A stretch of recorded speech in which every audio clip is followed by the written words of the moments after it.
आज की इस वीडियो में हम लोग बिहार बोर्ड क्लास 7th प्रश्नावली 7.2 का देखेंगे इस वीडियो में। तो देखते रहिए वीडियो को लास्ट तक। तो चलिए बिना समय गवाए हम करते वीडियो को। दोस्तों इसके लिए आपको सबसे पहले 7.2 को देखने से पहले इसमें कुछ इंपॉर्टेंट बातें हैं जिसे आपको याद रखना पड़ेगा।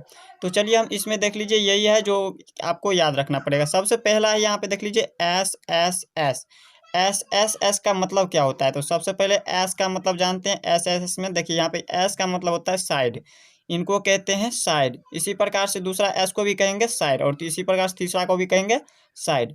यानी कि साइड का हिंदी नाम बोले तो इसमें होता है भुजा, साइड को कहते हैं भुजा। इसी प्रकार से इसमें भी हो जाएगा ये भुजा। अब देखिए इसमें दिया हुआ सर्वगाम समता कब होगा। तो इसमें देख लीजिए सबसे पहले ए बी सी क्या है, एक त्रिभुज है, और इनके सर्वांग सम क्या है, डी ई एफ।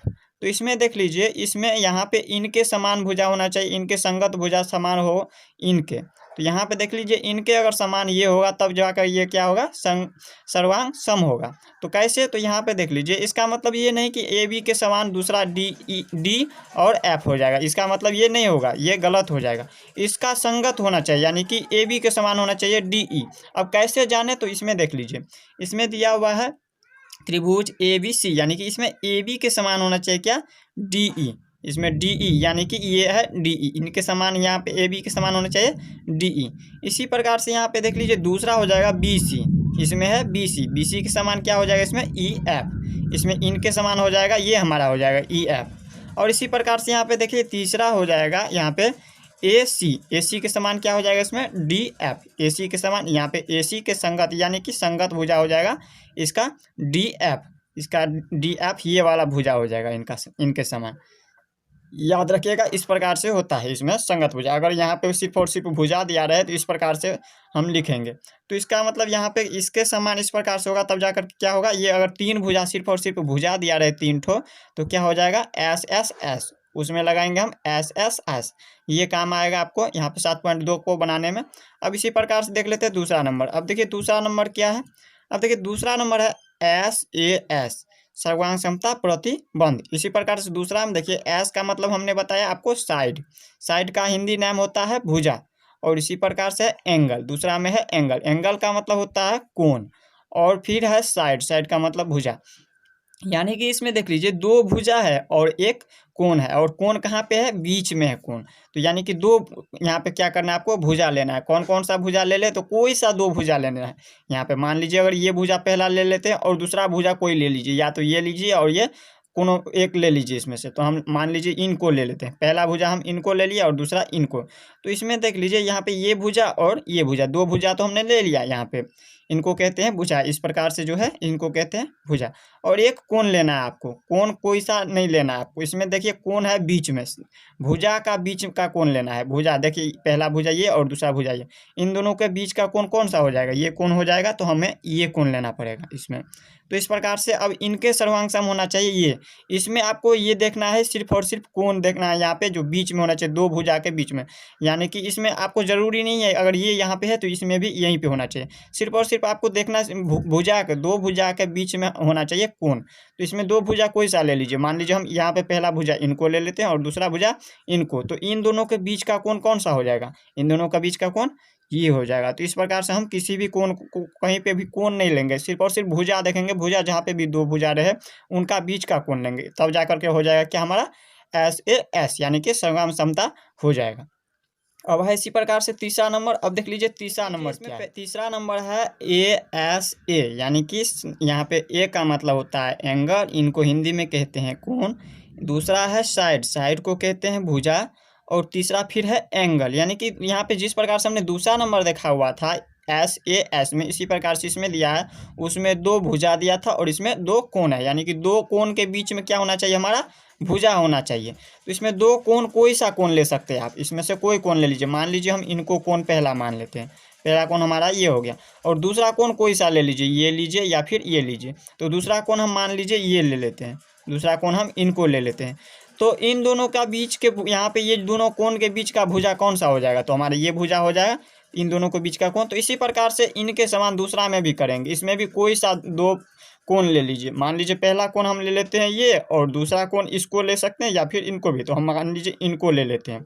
तो इन दोनों के बीच का भुजा कौन सा हो जाएगा, तो ये हो जाएगा। तो हम क्या करेंगे, इस प्रकार से अगर दिया रहे तो ये एस ए में हो जाएगा। तो इस प्रकार से हमने तीसरा नंबर भी देख लिया। अब है लास्ट नंबर 4 नंबर, यहाँ पे देख लीजिए आर एच एस। अब देखिए आर एच एस का मतलब समझिए। आर का मतलब होता है राइट एंगल। राइट एंगल का मतलब होता है हिंदी नाम समकोण, और समकोण आपको पता है 90 डिग्री का होता है। तो यहाँ पे ये क्या हो जाएगा, 90 डिग्री का, इस प्रकार से। और इसमें भी ये हो जाएगा 90 डिग्री का, तब जाकर के ये क्या होगा, समकोण होगा। तो इसमें दूसरा है एच, हाइपोटेनियस। एच का मतलब होता है हाइपोटेनियस, और हाइपोटेनियस को हिंदी में कहते हैं इनको कर्ण। और कर्ण किसको कहते हैं, इन तीनों भुजा में से कर्ण कौन सा हो जाएगा। तो आप लोगों को मैंने बताया है जो सबसे बड़ी भुजा रहे उनको कहते हैं हम कर्ण। तो इन तीनों भुजा में से आपको कर्ण सबसे बड़ी भुजा कौन सा लग रहा है, आपको दिख रहा होगा सामने, यहाँ पे ये भुजा, ये क्या है, सबसे बड़ी भुजा है। तो इसको हम क्या कहेंगे, कर्ण कहेंगे। और इसी प्रकार से इसमें भी कर्ण देख लेंगे दूसरा भुजा में। दूसरा में भी यहाँ पे देख लीजिए, दूसरा त्रिभुज में, समकोण त्रिभुज में, दूसरा समकोण त्रिभुज में देखिए इसमें कर्ण कौन सा होगा। इसमें सबसे बड़ा भुजा आपको दिख रहा होगा ये, तो ये क्या हो जाएगा, इनका कर्ण हो जाएगा। अब देखिए ये दोनों कर्ण तो हमने देख लिया। अब इसमें देख लीजिए इसके बाद है भुजा। इसमें क्या है, भुजा। समकोण भी देख लिया, यहाँ पे ये हो गया हमारा समकोण त्रिभुज। और इसके बाद यहाँ पे कह रहा है भुजा, साइड, लास्ट में आपको देखना है भुजा। भुजा कौन सा ले ले, तो इसमें से आप यहाँ पे देखिए पहला भुजा तो हमने यहाँ पे एक तो ले लिया है कर्ण, इसमें भी ये हो गया। अब दो भुजा बच गया इसमें। इस दोनों में से आप कोई सा भुजा ले लीजिए, या तो इनको लीजिए या फिर इनको, कोई सा एक भुजा ले सकते हैं। तो मान लीजिए हमने इनको ले लिया। अगर इनको भुजा लेते हैं तो इसमें भी यहाँ पे आपको जरूरी नहीं है, अगर इनके भुजा लिए तो इसमें भी यही होना चाहिए। इसमें से आप इन दोनों भुजा में से कोई सा एक ले लीजिए। मान लीजिए हम इनको लेते हैं, तो इसमें कैसे हो जाएगा, तो अगर इनके समान यहाँ पे ए बी के समान इसमें कौन सा हो जाएगा, डी ई भुजा हो जाएगा। इसको हम लिखे तो यहाँ पे ए बी के सर्वांग सम क्या हो जाएगा, भुजा डी और ई। और इनको अगर यहाँ पे कर्ण लिखे तो ए सी के समानांतर यहाँ पे समान कौन सा हो जाएगा, यहाँ पे डी और एफ। यहाँ पे हम लिख सकते हैं ए बी के सर्वांग सम डी एफ। और इसी प्रकार से अगर इनके समान कहे तो बी सी के समान इसमें क्या है, ई एफ। तो इस प्रकार से हमने यहाँ पे तीसरा चौथा नंबर तक देख लिया है। अब हम चलते हैं, अब देखिए यहाँ पे प्रश्नावली 7.2 का क्वेश्चन नंबर 1 देखेंगे। सबसे पहले इसमें देखिए कह रहा है, निम्न में आप कौन से सर्वांग सम प्रतिबंधों का प्रयोग करेंगे। इसमें हमने यहाँ पे 4 बताया है। पहला बताया है एस एस एस, दूसरा बताया है एस ए एस, तीसरा बताया है ए एस ए, और चौथा बताया है आर एच एस। इस प्रकार से हमने 4 बताया है। उसमें से ये कौन सा प्रयोग हुआ है, इसमें कौन सा, तो मान लीजिए यहाँ पे देखिए पहला दिया हुआ है क्या, पी क्यू। पी और क्यू बराबर क्या हो जाएगा, एक्स वाई। और इसी प्रकार से दूसरा भुजा दिया है क्यू और आर, इनके बराबर क्या हो जाएगा, वाई जेड। और तीसरा दिया है पी आर के बराबर क्या हो जाएगा, एक्स और जेड। तो इसमें कह रहा है, इसलिए यहाँ पे ये त्रिभुज कौन सा हो जाएगा, ये क्या हो जाएगा, पी क्यू आर के सर्वांग सम हो जाएगा एक्स वाई जेड। ये तो हो जाएगा सर्वांग सम, लेकिन ये कौन सा प्रतिबंध कर सर्वांग सम प्रतिबंध होगा। तो हमने आपको बताया, यहाँ पर देख लीजिए, इसमें हमने बताया आपको अगर सिर्फ और सिर्फ भुजा दिया रहे तो क्या चीज़ में होता है, एस एस एस में। इसमें कोण देखिए, यहाँ पे कहीं पे कोण नज़र नहीं आ रहा होगा आपको, यहाँ पे इसमें कोण नहीं दिया है, सिर्फ और सिर्फ भुजा दिया है। तो भुजा अगर तीनों में दिया, यहाँ पे दोनों त्रिभुज में अगर भुजा सिर्फ दिया रहे तो क्या चीज़ में आ जाएगा, एस एस एस। और एस का मतलब मैंने आपको बताया भुजा। तो पहला नंबर में क्या हो जाएगा, इसमें एस एस एस लिख लीजिएगा आप लोग, एस एस एस, और इनको हिंदी में लिख लीजिएगा भुजा। इसी प्रकार से दूसरा नंबर। अब देखिए दूसरा नंबर क्या है, दिया है ए बी के बराबर हो जाएगा एल एम। ए बी के बराबर, यहाँ पे देख लीजिए ए और बी के बराबर इसमें दिया है एल और एम। इसी प्रकार से दूसरा दिया है ए सी के बराबर एन एल, ए और सी के बराबर दिया है एन एल, एन और एल। ये त्रिभुज दिया है, यहाँ पे भुजा दिया है। और तीसरा इसके बाद देखिए कोण दिया है, इसमें सिर्फ और सिर्फ 2 भुजा दिया है। और तीसरा इसमें क्या दिया है, कोण दिया है, कोण बी ए सी। कोण हो जाएगा बी ए और सी के बराबर, यहाँ पे इसमें कौन सा हो जाएगा कोण, यहाँ पे दिया है एम एल और एन। तो इस प्रकार से अगर दिया रहे तो इसमें देख लीजिए, हमने दूसरा नंबर में अगर बताया है कि अगर एक कोण दिया रहे, इसमें देख लीजिए एक कोण दिया रहे और 2 भुजा दिया रहे। इसमें देखिए पहला भुजा ये हो गया और दूसरा भुजा हमने इनको लिया। इसी प्रकार से इनका पहला भुजा और ये दूसरा भुजा, अगर 2 भुजा दिया रहे, एक कोण दिया रहे, तो वो क्या चीज़ में आ जाएगा, ए एस में। तो यहाँ पे एस ए एस में ये आ रहा है, तो इसमें हम लिख देंगे दूसरा नंबर में एस ए एस। इनको हिंदी में लिख सकते हैं, एस का मतलब मैंने आपको बताया भुजा, ए का मतलब एंगल यानी कि कोण, और फिर एस का मतलब होता है साइड, इनको कहते हैं भुजा। तो इसमें आपको लिखना है एस ए एस, हिंदी में इनको लिखना है आपको भुजा कोण भुजा। इसी प्रकार से तीसरा नंबर, अब देख लीजिए तीसरा नंबर क्या है। तीसरा नंबर में देख लीजिए दिया हुआ है एम एन के बराबर पी क्यू, एम और एन के बराबर पी क्यू। इसमें भी देखिए यहाँ पे दो त्रिभुज है, यहाँ से ये देखिए अलग है, ये जो त्रिभुज है वो दोनों के लिए, इस त्रिभुज के लिए भी है और इस त्रिभुज के लिए। तो इसमें देखिए दो कोण दिया हुआ है, पहला कोण ये हो गया और दूसरा कोण ये, इसमें दो कोण दिया है। तो इसमें देखिए यहाँ पे कोण दिया है M O N, M O और एन, पहला त्रिभुज इस प्रकार से है। और यहाँ पे इनके बराबर, किसके बराबर है ये, तो कोण पी ओ क्यू के बराबर, पी ओ और क्यू के बराबर है एम ओ एन है। और दूसरा कोण दिया है इसमें ओ एन एम बराबर कोण O P Q, O N M बराबर ओ पी क्यू दिया है दूसरा कोण। तो अगर यहाँ पे दो कोण हमने बताया, यहाँ पे देख लीजिए, यहाँ पे हमने आपको बताया अगर दो कोण दिया रहे, इसमें देख लीजिए ये दो कोण दिया, इसमें पहला कोण और ये दूसरा कोण, इसमें भी पहला कोण और दूसरा कोण, अगर दो कोण दिया रहे तो ये क्या चीज़ में आ जाएगा, ए एस ए में, यानी कि एंगल साइड एंगल, इनको हिंदी में कहते हैं भुजा, यहाँ पे कोण भुजा कोण। तो इस प्रकार से हमें लिखना है तीसरा नंबर में ए एस ए लिख लीजिएगा आप लोग, ए एस ए, यानी कि हिंदी में इनको लिख सकते हैं आप कोण भुजा कोण। अब है 4 नंबर, अब देख लीजिए 4 नंबर यहाँ पे क्या है। 4 नंबर में देख लीजिए, 4 नंबर में देखिए यहाँ पे दिया हुआ है कोण ए डी बी के बराबर है कोण ए डी सी बराबर क्या है 90 डिग्री। 90 डिग्री का मतलब समकोण है।